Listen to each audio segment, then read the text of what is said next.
Hello, and I'm Tina, and welcome to Lakeshore Academy. Today I'm going to talk to you about tips on homeschooling a child with dyslexia. As you know, I have a child that has dyslexia, and it was difficult for me because I had no know-how on how to handle this learning difference. So over the years, I have done a lot of different research about this particular subject. Tried a lot of different things, trial and error, and came across a lot of different resources that talks about this particular learning difference or learning disability.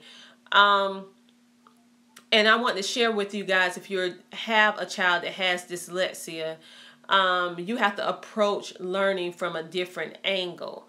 Not necessarily meaning that it's bad, it's just that the traditional way of learning may not apply to that particular child because that child learns in a different way.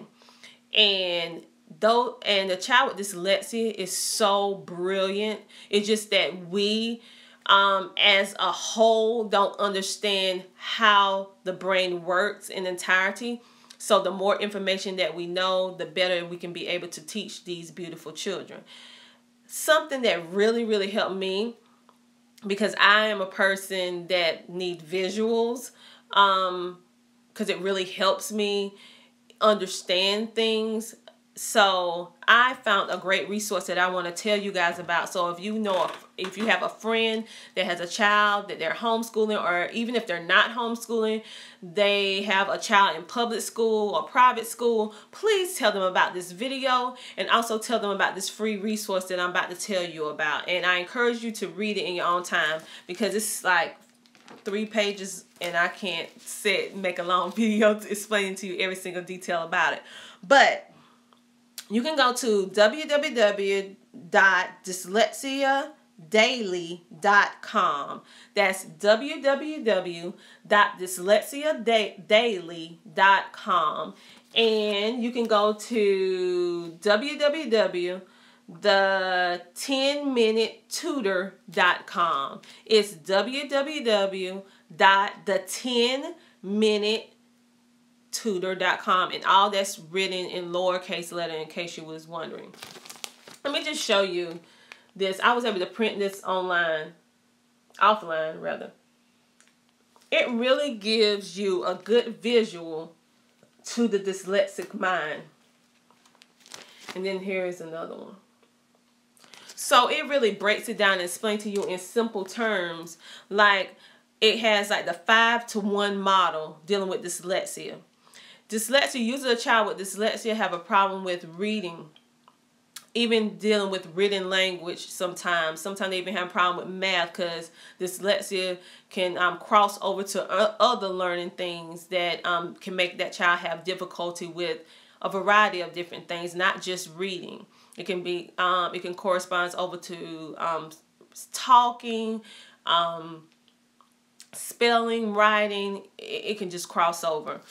One thing that I like is because it helps you to really break it down to understand that a child with dyslexia, now your child may not have all of these things, but they may have some of them. And so if you're aware of what difficulties your child's having, you'll be better aware of what you can do to help them.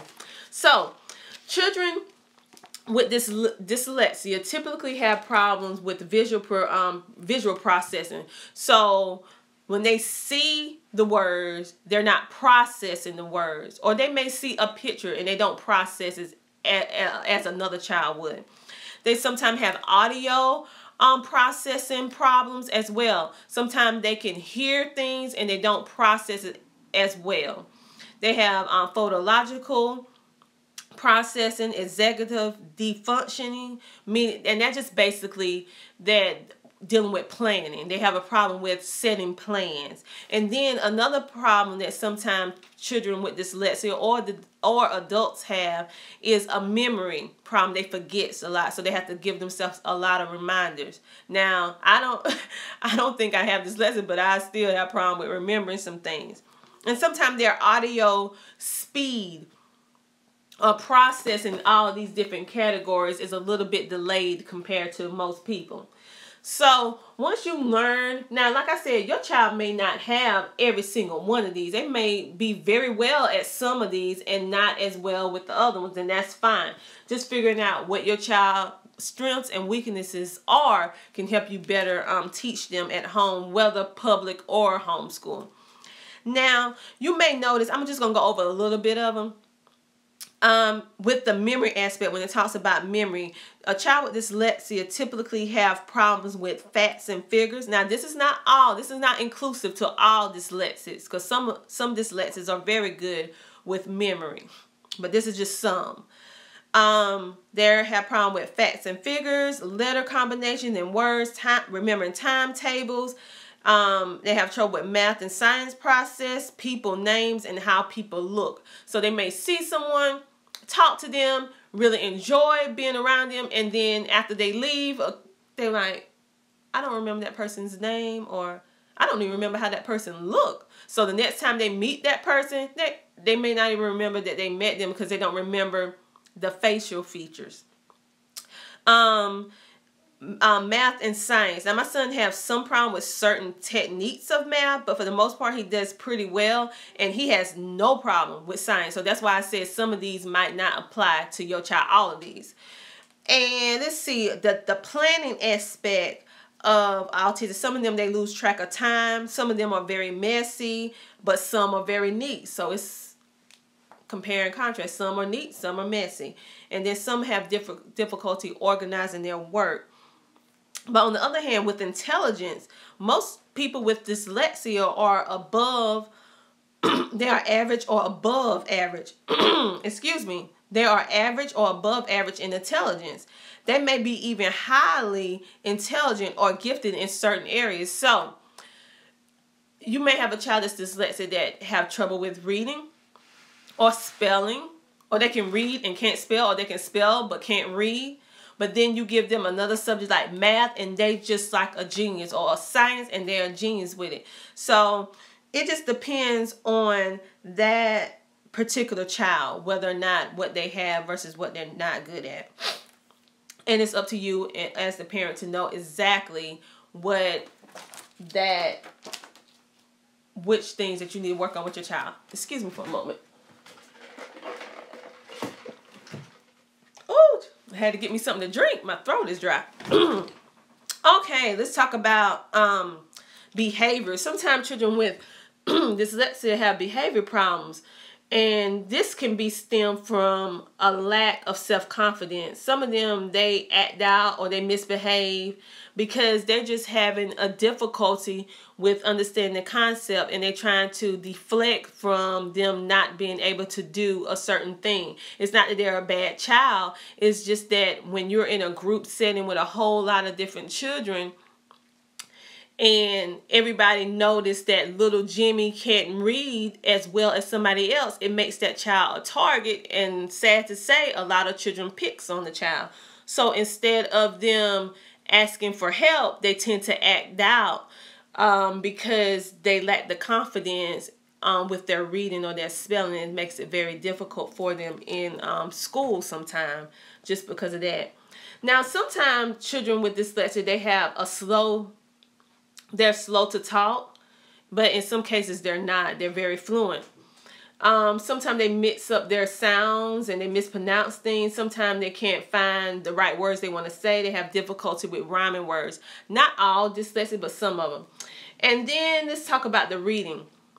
Some dyslexics are slow or unable to learn to read. So they're slow in the fact dealing with their peers. They can't read on their grade level, or some are even unable to read. It takes them longer. But one thing I have noticed, once they learn how to read, they read excellent. Because my son is just shocking me as how well he's doing now with his reading. And sometimes they have difficulty decoding alphabets. They skip certain words and lines when they're reading in text. They misread words, or they lack the expression that they need to do when reading aloud. Say, for example, if they run across an exclamation point when they're reading a book, not everyone, but usually, you know, when you run across an exclamation point, you're supposed to say that sentence with great feeling or excitement, or it depends on whatever the character is going through. Maybe it might be fear, but you need to make it project in your voice. Well, a child with dyslexia tends to not express themselves with reading. They tend to just read in one monotone and just read through the section. Sometimes they even ignore punctuation marks altogether. They see a period and they keep on going by. So you will notice that you will have to redirect the child if they have that problem. Redirect them to pay attention to the punctuations. I call them stop signs. Like a period is your stop sign. That's what I tell my son. So you know to pause for a little while when you get to a period. Sometimes they read without comprehension. They can read. So you find some dyslexics that can read very, very well, but they can't comprehend what they're reading. And some read slowly, but yet they comprehend what they're learning, but yet they just read really, really slow. So each dyslexic is a little bit different in how they handle this particular learning difference. But this chart, or these charts, really breaks it down for you. And I encourage you to go online and get these because they're free. One thing you have to do is print it from your computer or download it to your computer. And another thing that I particularly like about this, it really gave me a lot of insight with my son. It tells you about different businesses and careers that dyslexics usually thrive in.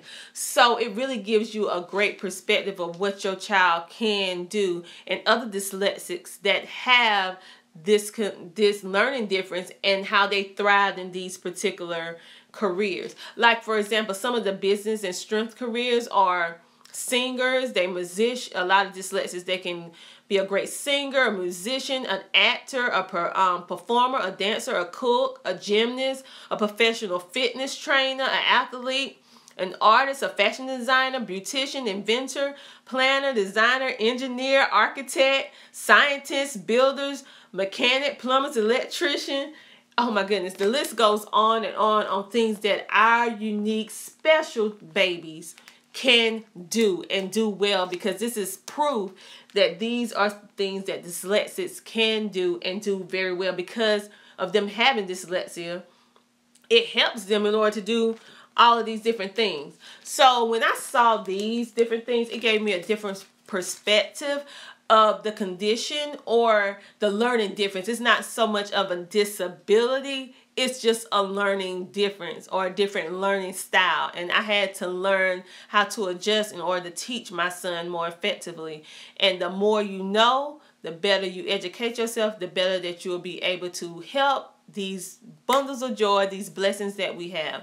So again, let me give you that website so you won't have to watch this video all over again. The website that you can go to get these free printables is www.dyslexiadaily.com. That's www.dyslexiadaily.com. And the other one is www.the10minutetutor.com. www.the10minutetutor.com. So I encourage you guys to pick this up if you're facing dyslexia, if you're an adult and you're facing it, or a child, or a parent, or you're homeschooling someone with dyslexia, or you have someone, a loved one, or a child, or a relative that has dyslexia that's in the public school. This would be a great tool to even show them of their worth, to show them how great they are, to show them the different things that they can do and their strengths. And don't focus so much on what they can't do. Focus on all of these things that they can do. And by having dyslexia, it helps them to be able to accomplish these things even more effectively. So that's something positive. So again, this is Tina from Lakeshore Academy. Have a good day.